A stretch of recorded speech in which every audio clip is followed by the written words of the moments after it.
आज का blog start करने से पहले मैं आपको रश्मि के बारे में छोटा सा चीज बताता हूँ। हम दोनों 10th में मिले थे। खास करके आजकल के लड़कियों का दोस्ती करने से पहले भी काफी ज्यादा डिमांड रहता है। लड़का ऐसा होना चाहिए, लड़का इंटेलिजेंट होना चाहिए, लड़का वैसा होना चाहिए, अच्छा हो चाहे ना हो, स्मार्ट होना चाहिए। ना जाने क्या क्या रिक्वायरमेंट रख के बैठती है, बस दोस्ती के लिए, शादी के लिए नहीं बोल रहा हूँ। पर गुड न्यूज ये था कि रश्मि का इनमें से कोई भी क्राइटेरिया नहीं था। वो हर किसी के साथ हंस के बातचीत करती थी, वो सबके साथ घुल मिल जाती थी, सबसे अच्छे से बात करती थी और हम दोनों एक अच्छे दोस्त नहीं दोस्त नहीं थे, अच्छे दुश्मन थे।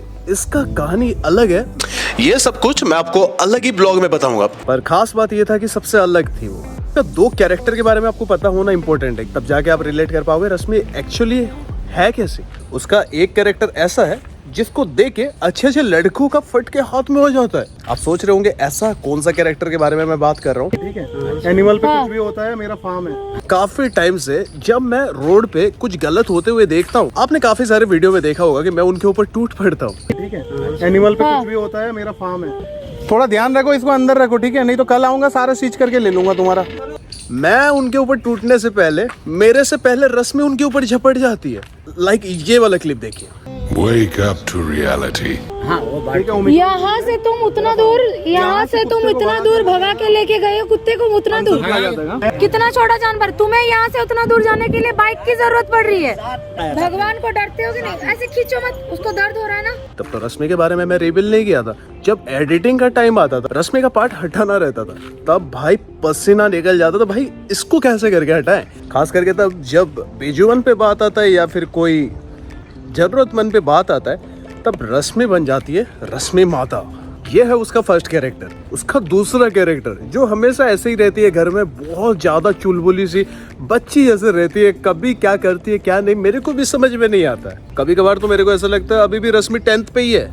क्यूट, इनोसेंट, सब कुछ अभी भी ऐसे ही है बरकरार। रश्मि का जो दूसरा क्यूट वाला कैरेक्टर है वो कभी कभार ना मेरे ऊपर बहुत ज्यादा भारी पड़ जाता है। मैं बैठ के खेल रहा था, गेम निकालने की कोशिश कर रहा था, मैं मरे जा रहा था, बैक टू बैक मर रहा था। मैं माइंड किधर है, बंदे इधर भी है उधर भी है, मैं बीच में से ऐसे करके गुजर रहा हूँ, दोनों तरफ से गोली मेरे को पड़ रहा है, मैं खत्म, फिर दूसरा गेम, फिर इधर उधर उधर चारों तरफ बंदे हैं, मैं बीच में से जा रहा हूँ, मेरे को गोली पड़ रहा है, मैं फिर से खत्म। ऐसा चल रहा था बैक टू बैक, ऐसे 6-7 गेम खेला।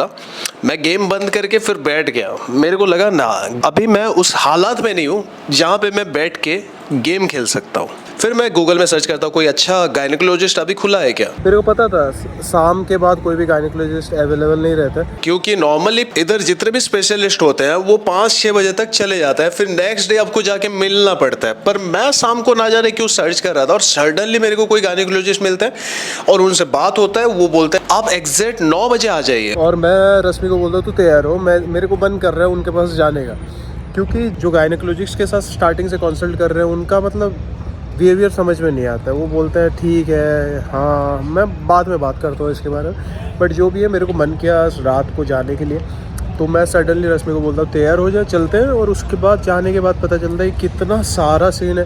दिल्ली में कुछ ऐसा अल्ट्रासाउंड है जिसपे पूरा डिटेल्स पता चल जाता है, कहाँ से मतलब वाटर लीकेज हो रहा है या फिर क्या अलग सिम्टम हो सकता है जिससे दिक्कत हो रहा है। सब कुछ प्रॉपर तरीके से पता करने के लिए हमें दिल्ली जाना पड़ेगा कल सुबह। कुछ तो रास्ता दिखा कि नहीं, मतलब तब से तो मैं स्टार्टिंग से मेरे को कुछ डॉक्टर भी बोल रहे हैं देखा जाएगा क्या होगा, नहीं हो पाएगा कुछ भी, तो मैं होपलेस हो चुका था। मेरे को कुछ तो रास्ता दिखा भाई।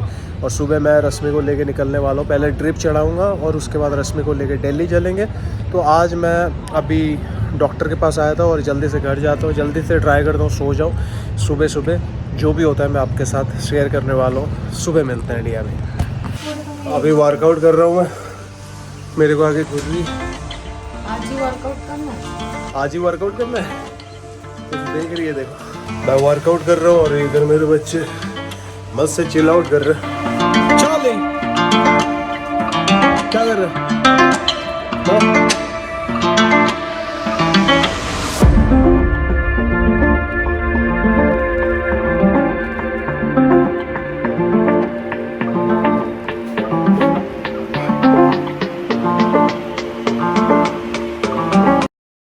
इसके बाद वर्कआउट ख़त्म करके पहले जाएंगे रश्मि को ड्रिप चढ़ाएंगे और उसके बाद दिल्ली जाएंगे। और मैं सोच रहा हूँ, मैं थोड़ा सा टायर्ड फील कर रहा हूँ तो मैं अपने कार से नहीं जाऊँ उबेर बुक कर लेंगे, उबेर से चले जाएंगे, मेरे को चलाना भी नहीं पड़ेगा और जब जाएंगे मेरा रेस्ट भी हो जाएगा, रश्मि से थोड़ा सा बातचीत भी हो जाएगा। ऐसे भी अभी 3-4 घंटा तो लग ही जाएगा।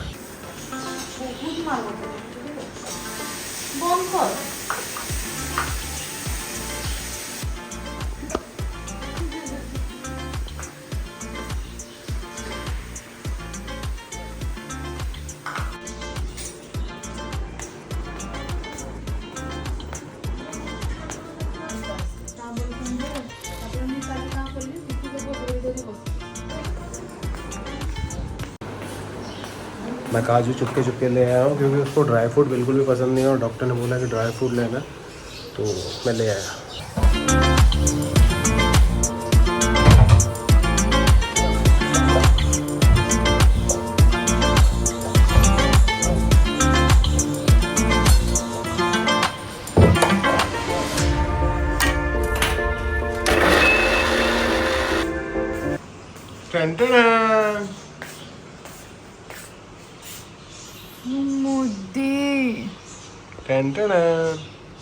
काजू नहीं पड़ा है, काजू नहीं पड़ा है। किशमिश तुम्हारी फेवरेट, छोटी छोटी किशमिश। किशमिश भी नहीं अच्छा लगता है। देखने में कैसा लग रहा है? बहुत सुंदर। सुंदर चीजें खाते हो ना तुम, खाओ।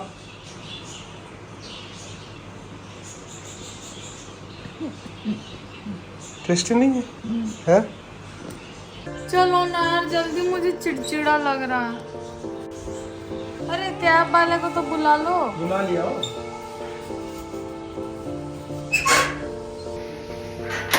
Bye bye.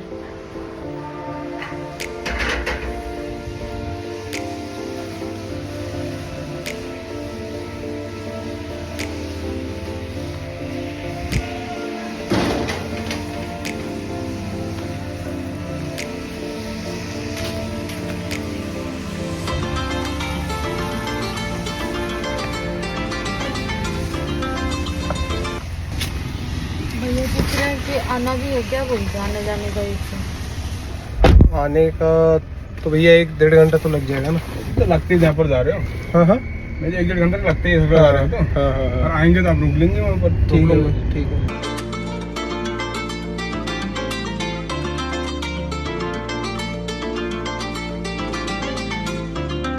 जब मैं यहाँ पे डेली अपोलो पे घुसता हूँ, यहाँ पे मेरे को कुछ समझ में नहीं आता है। पहले तो मेरे को लगता है ये एयरपोर्ट है, दूसरे में मेरे को लगता है कोई थिएटर में आ गया क्या, फिर तीसरे में मेरे को लगता है कोई शॉपिंग मॉल है क्या ये। इधर उधर पहले कुछ टाइम भटकते हैं, फिर हमें मैप मिलता है, मैप के अकॉर्डिंग हम फाइनली हमारे डेस्टिनेशन में पहुंच जाते हैं।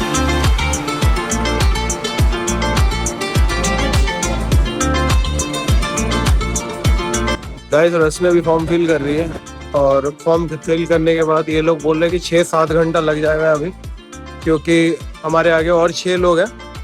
6-7 घंटा अभी मैं सोच रहा हूँ क्यों ना यहाँ पे ही ड्रिप चढ़वाने की कोशिश किया जाए और इसके बाद हम जाएंगे इमरजेंसी पे चलेंगे और वहाँ पे रश्मि को ड्रिप देंगे। बहुत टाइम वेट करें। अच्छा यहाँ पे रश्मि ने कुछ फॉर्म वगैरह फिलअप कर लिया है और काफी टाइम के बाद मैं तो रश्मि को बोल रहा था भाई जितना यहाँ पे पब्लिक है रेस्टोरेंट है ना, तो चलो तो ठीक है, हमारे भाषा में पब्लिक ही बोलते हैं, तो ये इसको जिला घोषित कर देते इसको जितने लोग हैं। ओए 5,000 का पेमेंट किया हूँ, 5,000 समथिंग का। सुन ले, बेबी को बोल पैसे सूद समेत वापस कर दे मेरे को। 5 का 5 करोड़। नहीं, क्यों नहीं? देख के पैसे थाईलैंड चले। अबे हो गया क्या? अभी ये इसको लेके कहाँ जाना? जहाँ से है क्या? जहाँ से आए हो वहीं पे जाओ। मैं तो घर से आया हूँ, घर चले जाओ। ये रिपोर्ट 5,000 का सीट पकड़ के फाइनली जाके यहाँ पे हमारा रजिस्ट्रेशन हो चुका था, मैं फीस डिपॉजिट कर चुका था, पर उसके बाद वो बोलते हैं हमें 4-5 घंटा और वेट करना पड़ेगा। पेशेंट अगर कुछ खाई नहीं है तो उनको लेके पहले खिला लो। तो मैं सोचता हूँ क्यों ना रश्मि को लेके पहले कहीं अच्छे जगह पे कुछ खिला लेता हूँ। गुड न्यूज ये था कि हॉस्पिटल के अंदर ही अच्छा रेस्टोरेंट हमें देखने के लिए मिलता है और हम निकल जाते हैं खाना खाने के लिए। स्पेशल थाली, 2 स्पेशल। मैं काउंटर पे जाता हूँ, बिलिंग कर दो और रश्मि को बोलता हूँ एक और काउंटर पे जाके बिल डिपॉजिट कर दो।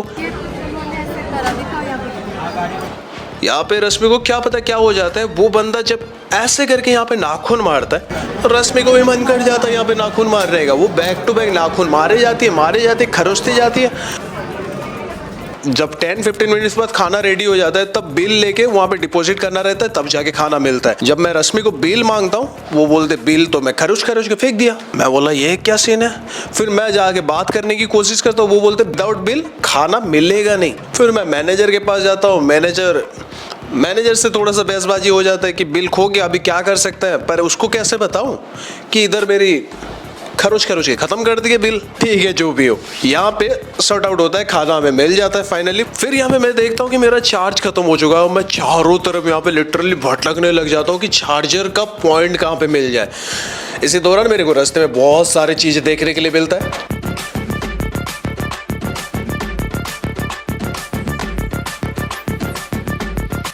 पर जो भी हो, इतने बड़े हॉस्पिटल में मेरे हाथ में रहता तो मैं इसको जिला घोषित कर दूं, पर यहाँ पे एक पॉइंट नहीं मिला जहाँ पे मैं बैठ के चार्ज कर लूं मेरे आईफोन को।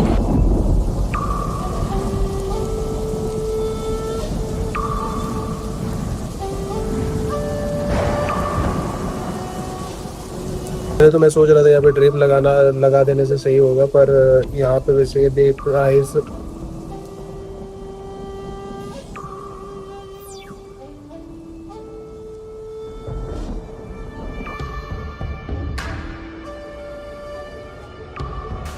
फाइनली हमारा बारी आ चुका था, हम दोनों मिलके अंदर जाते हैं। मैं साइड में बैठा था और देख रहा था बस क्या चल रहा है यहाँ पे। मेरा दुख धीरे धीरे करके बढ़ रहा था। बेबी का पिक्चर आ रहा था, वो जूम कर रहे थे, जूम आउट कर रहे थे। बेबी का मूवमेंट कम है, वाटर लेवल कम है और ऐसा ऐसा कुछ बोल रहे थे और दूसरे में बात कर रहे थे डॉक्टर। तो मैं ये देख के बहुत ज़्यादा घबरा रहा था, भाई क्या चीज़ें बोल दे रहे हैं ये लोग। और जो भी था डायग्नोस खत्म हो चुका था। फिर उसके बाद जो डॉक्टर ने बोला वो बहुत ज़्यादा शॉकिंग था मेरे लिए और रश्मि के लिए भी। डॉक्टर ने बोला मेरे बेबी का हार्डवेयर पार्ट सब कुछ बन चुका है, वेट कम है, वाटर लेवल बहुत ज्यादा कम है। हमने वहां पे पूछा कि वाटर लेवल इंक्रीज करने का कोई उपाय है, तो डॉक्टर ने बोला वाटर लेवल इंक्रीज करने का ऐसा तो डायरेक्टली कोई वे नहीं है, पर वाटर लेवल क्यों घटा है वो पता करना इंपॉर्टेंट है। और वो पता करने के लिए बेबी के हार्ट में पेन टाइप का टच करके वहां से ब्लड लेके वो ब्लड को टेस्ट करके सैंपल, उससे पता कर सकते हैं कि बेबी नॉर्मल है या एबनॉर्मल है। क्या क्या ऐसी चीजें वो बोलने लग जाता है। ये सब सुन के हमें समझ में नहीं आ रहा था क्या बोल रहे भाई। बेबी के हार्ट में से ब्लड क्या था ये।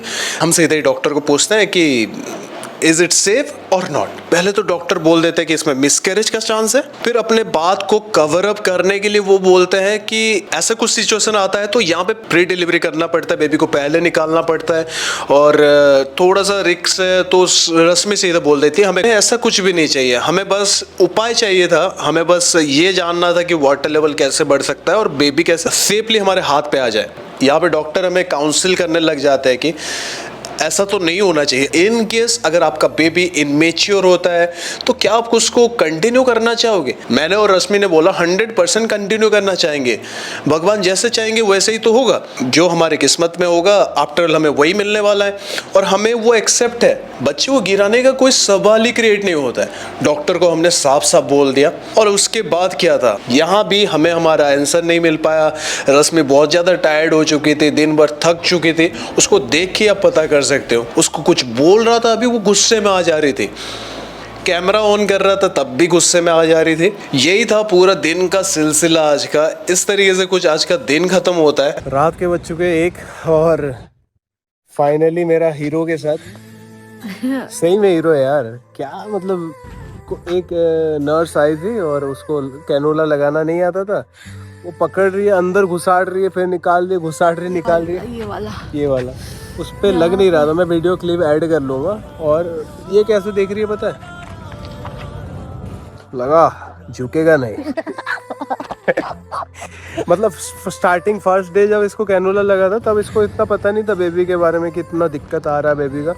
तब वो मेरे से लग नहीं रहा है, क्या पेन है। पर जब इसको पता चला कि नहीं बेबी में दिक्कत आ रहा है, ये लगना तो मैंडेटरी है, उसके बाद से हीरो बन गया भाई।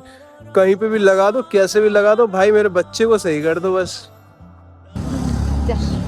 ब्लॉग खत्म होता है इसके साथ। हम जा रहे हैं यहाँ पे, सुबह से रात हो गया और bye bye, take care, love you. अभी तो नहीं खा रहा था, अभी झगड़ा कर रहा है। अपना खाना तो खाया नहीं था, अभी कुनू को दे रहे तो झगड़ा कर रहे हैं। क्या बात है ये? झगड़ा नहीं करना है। नहीं, अनु को नहीं देना, अनु को नहीं देना। दे रही हो गया कुन्नू, तुम अपना खा लेना बाबा, उसको खा लेना ना।